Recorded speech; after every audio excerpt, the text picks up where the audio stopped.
I like to work with the UN. I'm very happy working with the UN because it's something that I wanted to do since I was very young. When I got out of university, I became a volunteer, Peace Corps volunteer, working in developing countries. And after that, I said I want to continue doing that work, serving people who need service for development. So I joined the United Nations.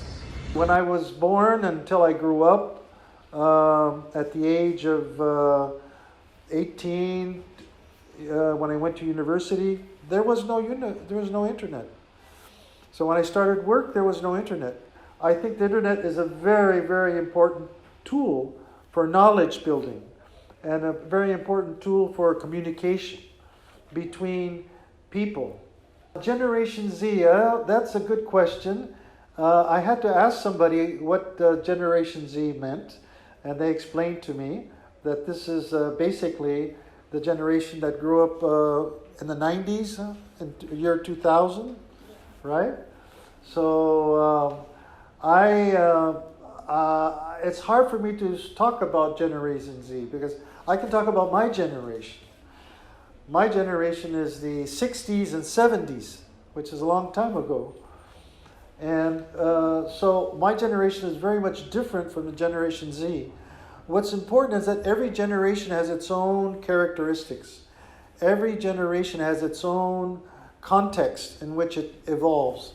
So, for instance, the big difference between my generation and Generation Z is technology. You have the internet, you have YouTube, you have Twitter, you have Facebook. I didn't have any of that when I was growing up. So I would say that the Generation Z, I don't have too much to say except that I hope that Generation Z is able to have the same knowledge that I was given in terms of opportunities for education at the primary level, secondary level, and university level. I have absolutely no problems with Generation Z. I don't have any problems with any generation because I think what is important is that there should be bridges built between each generation so they can communicate with each other. So I think Generation Z is an excellent generation.